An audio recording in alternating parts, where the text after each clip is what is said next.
Okay, now we are going to look at what happens if you have a collection of radioactive nuclei and how to quantify how many of them will decay over a given period of time. So in specific, we're going to look at what's known as the decay rate and a quantity we're going to call the half-life, which you probably have heard of at some point. So how does this work? So imagine that you've got a collection of a certain type of radioactive nucleus, carbon-14 or cobalt-60 or something like that. So say you have N nuclei here. If you sit and watch those nuclei, every once in a while one of them will radioactively decay and emit an alpha particle or a beta particle. But because it's a random process, you can't predict exactly when an individual nucleus will decay, but you can quantify something we're going to call the decay rate. And the decay rate is the change in the number of nuclei over time. So how does the number of parent nuclei change? So, and if you analyze it mathematically, it turns out that this quantity is proportional to the number of nuclei present, so the number of parent nuclei present. There is a constant for a given type of nucleus, which we're going to use the symbol lambda for, which is known as the decay constant, and there's a minus sign in here because the number of parent nuclei is decreasing with time. So this should be a delta n over delta t should be negative. So now lambda, like I said, is our decay constant. It's unfortunate that we use lambda because we've been using lambda up till now for wavelength, and this is not a wavelength. Okay, it's a measure of, as we're going to see, how long it takes a given type of nuclei to decay. Okay, so we're going to take this expression and we're going to come up with a mathematical expression for n as a function of time. So how does n vary with time? So what we're going to do now is a little bit of calculus. We're not going to do all of the calculus, we're just going to set it up because you can, as you can see here, you could probably guess, we can rewrite this delta n over delta t as dn dt, the first derivative of the number of nuclei with time, and set that equal to minus lambda times n. And that's a very simple differential equation that we can use calculus to solve. And for those of you who know calculus and are comfortable with it, it looks something like this. You basically want to get the n's on the same side and the time on the other side. So you divide both sides by n, and you get dn over n, and you multiply both sides by dt, and you get minus lambda dt. And now you have an expression with a differential on each side, and to solve this, you can integrate both sides. And so you end up with something that looks like this, the integral of dn over n from where you're starting, which we're going to call n0, the starting number of parent nuclei, to where you end up, which we're going to call n, that is equal to minus lambda, which is a constant, so it doesn't need to go inside the integral. It can stay outside. You can pull it outside, and then you're just integrating over time dt from where you started, time equals 0, to some time t. So that is how you solve this. So you do both of those integrals. This one's easy. This one just becomes t. This one becomes a natural log.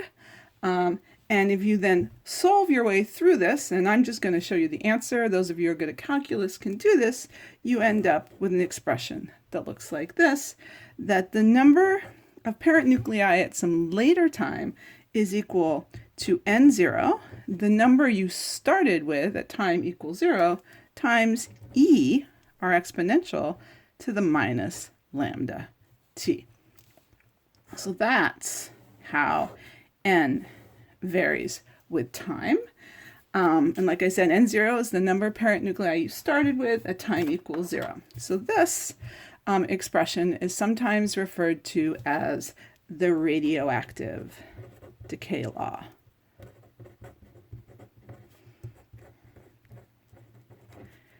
And you can see that it's what's known as a decaying exponential. It's an exponential with a minus sign in the exponent. So if you were to graph this function, okay, graph n as a function of time, you would get something that looks like this. So time on the x-axis and on the y-axis. So at time equals 0, here you start at n0, and then it has a curve that looks something like this. It's our decaying exponential. We've seen this a few times, like with discharging capacitors, for example. We've seen something like this. So that's what the curve looks like. And one quantity that's interesting to look at is the time it takes for the number of parent nuclei to drop to half. Okay, so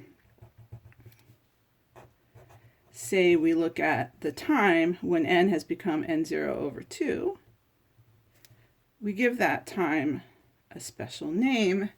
We call that time the half-life, T1 half. I'm going to write it there. So T1 half is known as the half-life. It's basically the time when, on average, half of the nuclei will have decayed. Okay, and it's interesting because of the way the exponential function works is every time you half, it takes another half-life. So when you go from n0 over 2 to n0 over 4, that will take another half-life. So that's going to happen at 2 half-lives, 2 T1 half.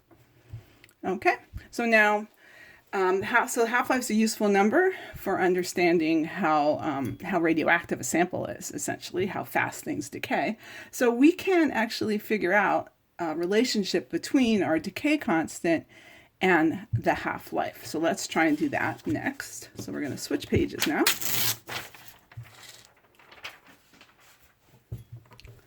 All right, so how does this work?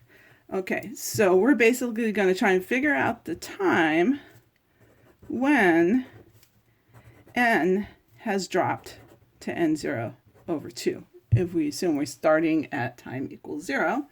And remember, radioactive decay law says n equals n0 e to the minus lambda t. So now we're going to plug in that n is n0 over 2. So n0 over 2 equals n0 e to the minus lambda.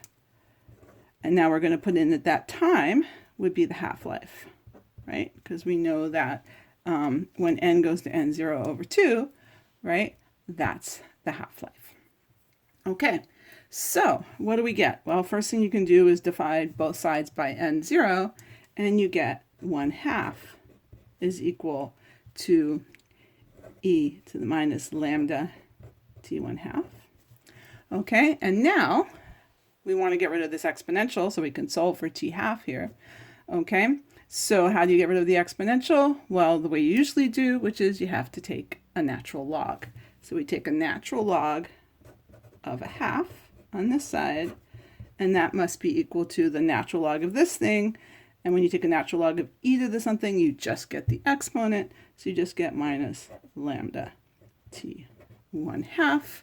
Okay, and so then that tells us what? That t1/2, our half-life then, is minus the natural log of 1/2, which you think might be a problem, except the natural log of 1/2 is actually a negative number, divided by lambda, our decay constant. And then we can actually rewrite it, because the other thing we know from natural log is natural log of 1/2 is just minus the natural log of 2. So you can also rewrite this as the natural log of 2 divided by the decay constant. So that's the time it takes for the number of nuclei to drop to 1/2 of what it was before. That's our half-life. So we'll put a box around that one because that's something we want to remember. Great.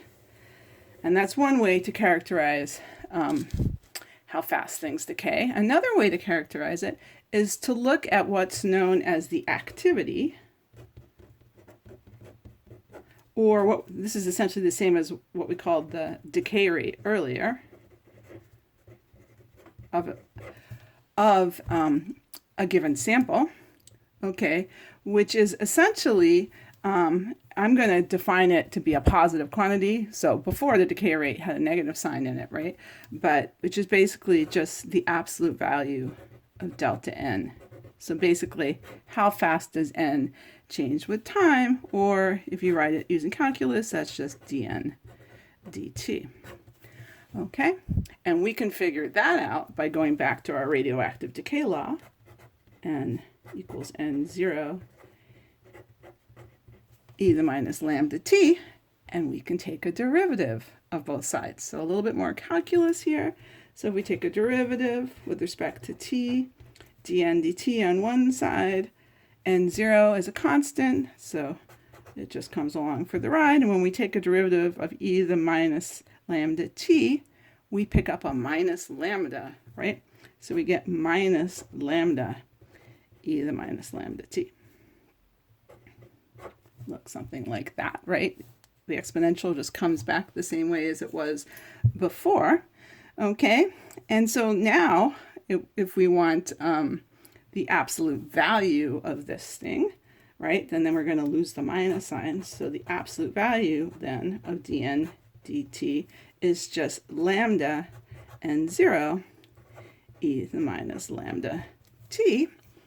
And that's interesting because when you look at that, you say, okay, so this is the activity at some time t, okay, and lambda n0 here, okay, is just the activity at time equals 0.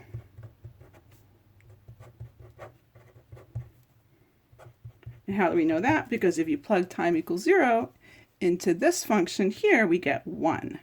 Okay, so at time equals 0, we have lambda n0, and then at some later time, we have lambda m0 times e to the minus lambda t. Okay, so one way to write that, one way I sometimes write it, is I say that I write dn dt, and I write a little 0 at the bottom, and I say that that is equal to lambda n0.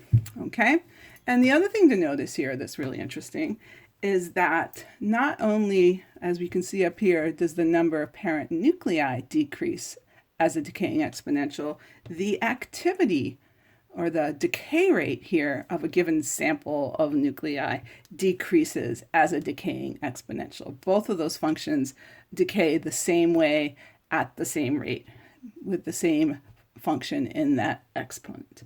So now the next thing we're going to do in the next lecture is do a sample calculation so you can see how to apply these equations.